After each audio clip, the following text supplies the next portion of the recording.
ابھی جیسے کہ آل انڈیا مجلس اتحاد المسلمین اتر پردیش میں پورے زور کے ساتھ چناؤ لڑ رہی ہے، تو وہ مسلم قیادت کی بات کر رہے ہیں، تو مسلمانوں کو ان کے ساتھ جانا چاہیے۔ جہاں تک تعلق ہے مجلس اتحاد المسلمین کا، اور میں ذکر اس کا بھی کرتا رہتا ہوں کہ مسلم مجلس جو ڈاکٹر عبدالجلیل فریدی نے قائم کی تھی، جہاں تک اس کا تعلق ہے، یہاں تک کہ ڈاکٹر ایوب صاحب نے جو پارٹی پیس پارٹی کے نام سے قائم کی تھی، ان تمام پارٹیوں کو تو اصلاً یہ چاہیے کہ یہ خود ایک متحدہ محاذ بنے۔ جو ایک بات چلائی جاتی ہے کہ ہمیں بی جے پی کو ہرانا ہے، تو اب اس کے مقابل میں جو مضبوط پارٹی ہے اس کو جتانا ہے، یہ ایک ایسا سحر سامری بن جاتا ہے، یہ ایک ایسا فریب ہوتا ہے جس فریب کے نتیجے میں مسلم قیادت کو دبایا جاتا ہے، اور یہ کوشش کی جاتی ہے کہ وہ وجود میں نہ آئے، اور وجود میں آئے تو اٹھ نہ سکے۔ تو اس دھوکے سے اور فریب سے نکل کر پوری آزادی کے ساتھ اور صحیح فہم کے ساتھ مسلمانوں کو چاہیے کہ ایک طرف وہ عمل بھی کریں کہ جس سے تبدیلی آئے۔ ٹی وی 14 بھارت میں آپ کا سواگت ہے، میں اسرار احمد۔ اتر پردیش کا چناؤ چل رہا ہے، اس وقت ہمارے ساتھ موجود ہیں اتر پردیش کے چناؤ پر بات چیت کرنے کے لیے مولانا سلمان حسینی ندوی، جو ایک مشہور عالم دین ہیں، کسی تعارف کے محتاج نہیں ہیں۔ ہم ڈائریکٹ ان سے بات چیت کریں گے۔ مولانا سب سے پہلے آپ کا سواگت ہے ٹی وی 14 بھارت میں۔ بہت اچھا، خیر مقدم۔ جی بتائیے کہ اتر پردیش کے چناؤ کو آپ کیسے دیکھ رہے ہیں؟ چناؤ کسی بھی صوبے کا ہو، اس صوبے کے عوام کے لیے اس کی بڑی اہمیت ہوتی ہے، اور پورے ملک میں صوبے یو پی کا سب سے بلند مقام ہے، سب سے بڑی آبادی ہے، اور اس کا سب سے اہم رول ہے۔ اس لیے یو پی کے جو الیکشن ہو رہے ہیں یہ پورے ملک کے لیے بڑی اہمیت رکھتے ہیں، اور خاص طور پر 2022 کے بعد 2024 میں جو الیکشن ہونے والے ہیں ان کے لیے یہ مانا جا رہا ہے کہ یہ ایک بنیاد ہے، ایک تمہید ہے، ایک مقدمہ ہے۔ مولانا جیسے کہ بات ہونی چاہیے کہ چناؤ میں وکاس کے لوگوں کی جو مدعے ہیں اس پر بات چیت ہونی چاہیے، لیکن جس طریقے سے مکھیہ منتری یوگی آدتیہ ناتھ جی کہہ رہے ہیں گرمی نکال دیں گے، ان کے جواب میں کہا جا رہا ہے کہ ہم چربی نکال دیں گے، تو اس کو آپ کیسے دیکھتے ہیں؟ کیا اس طریقے کی بھاشا کا استعمال ہونا چاہیے؟ جو لوگ اس طرح کی بات کرتے ہیں جو تہذیب کے خلاف ہے، ادب کے خلاف ہے، وہ سیاست کو بہت ہی گھٹیا درجے پر لے جاتے ہیں، اور ایسا لگتا ہے کہ سیاست کوئی دلدل ہے یا کیچڑ ہے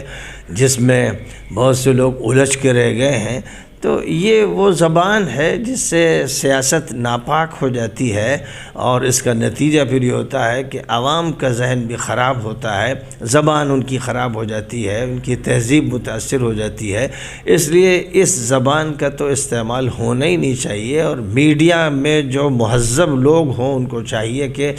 اس طرح کی تمام باتوں کو بالکل حذف کر دیں، اور ان کا اگر تذکرہ بھی کریں تو اس حیثیت سے کہ یہ سیاست کو گندا کرنے کی ایک کوشش ہے، اور ہم یہ چاہتے ہیں کہ سیاست کا مطلب ہوتا ہے کہ کسی بھی ملک کا یا صوبے کا مینجمنٹ، اس کے انتظام کے لیے افراد کو تیار کیا جائے، نمائندے متعین کیے جائیں، تو ظاہر ہے کہ سیاست بحیثیت مینجمنٹ کے اور انتظام کے صاف ستھری ہونی چاہیے، شفاف ہونی چاہیے، مہذب ہونی چاہیے۔ اس لیے جو بھی باتیں گندی ہوتی ہیں، گھٹیا ہوتی ہیں، وہ اس بات کا پتہ دیتی ہیں کہ جس کی زبان سے وہ باتیں نکل رہی ہیں وہ ایک مہذب انسان نہیں ہے۔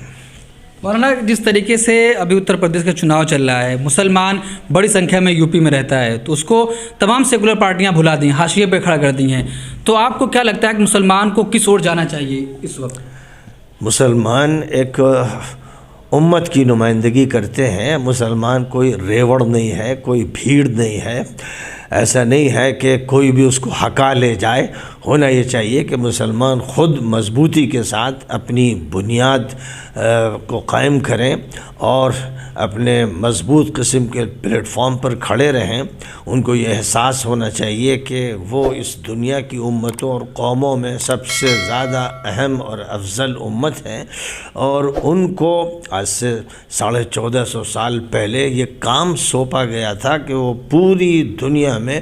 اصلاح کا اور ریفارم کا کام لے کر آگے بڑھیں گے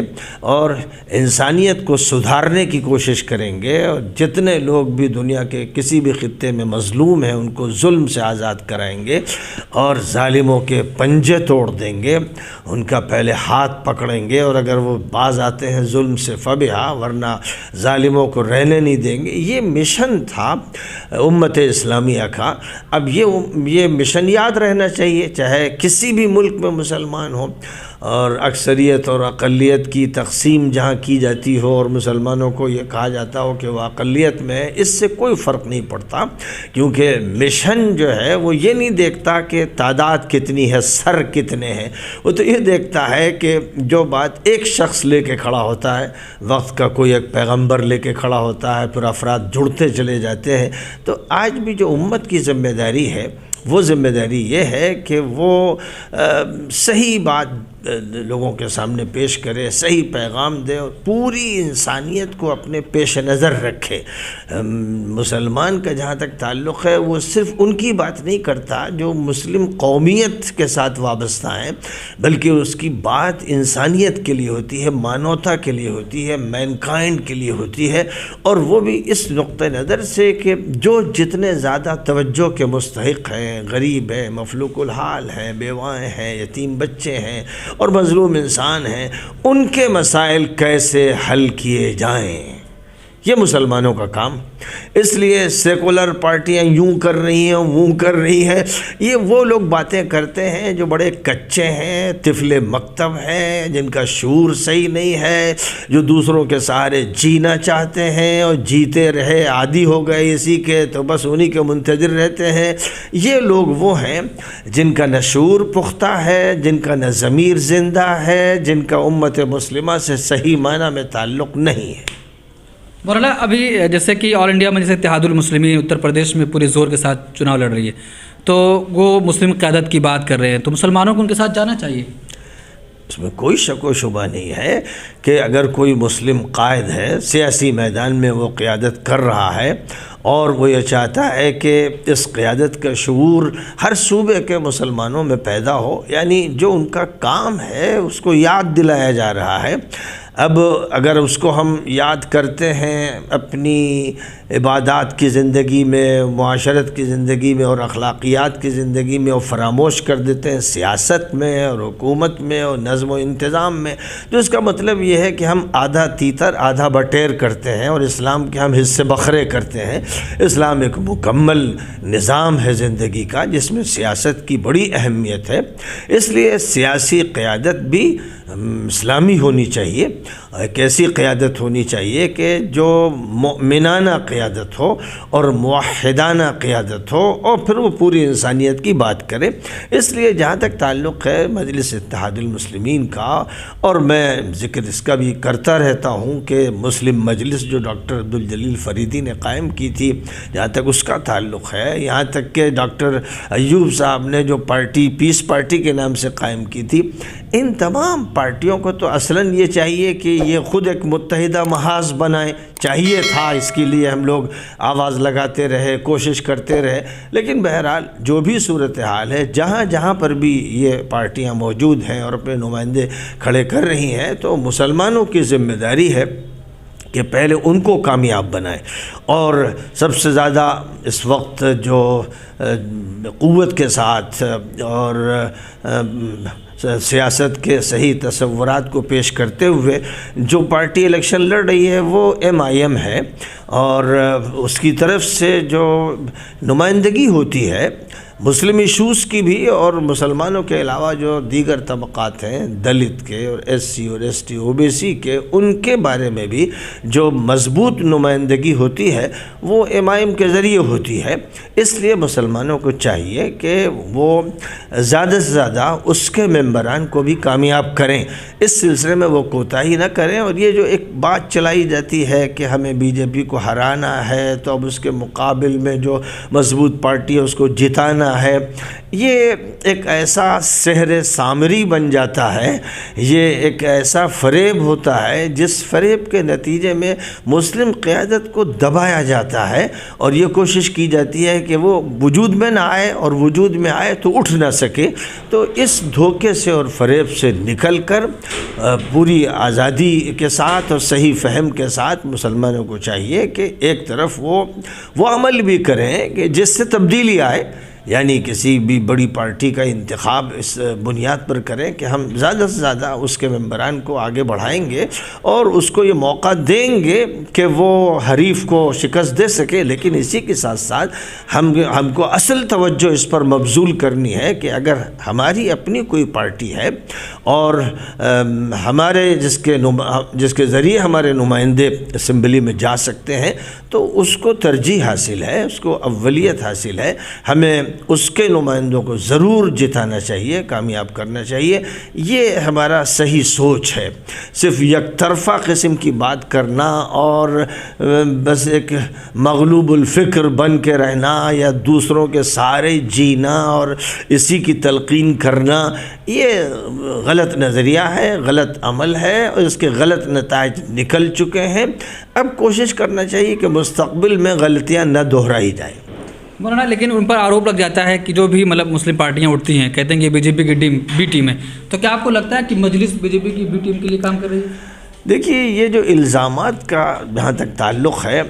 ہمیشہ مخالفین الزامات کے ذریعے سے کسی کو زک دینا چاہتے ہیں، زچ کرنا چاہتے ہیں، ناکام کرنا چاہتے ہیں۔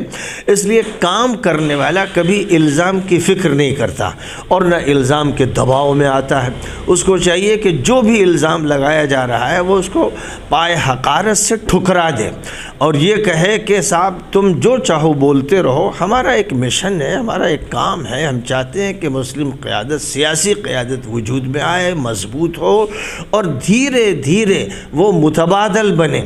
ان سیکولر پارٹیز کی متبادل بنے کہ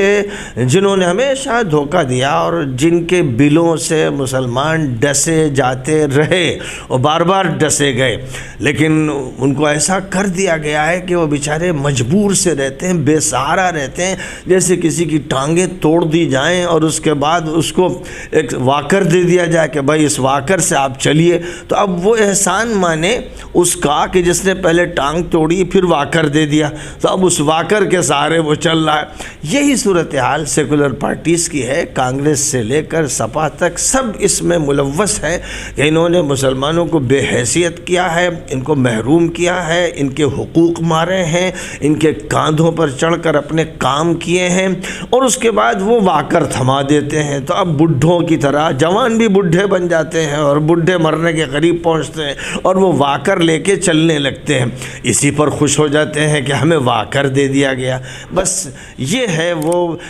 کمزور عقل ہے یا وہ خبط کی ہوئی عقل ہے، اغوا کی ہوئی عقل ہے جس کے یہ تماشے ہیں۔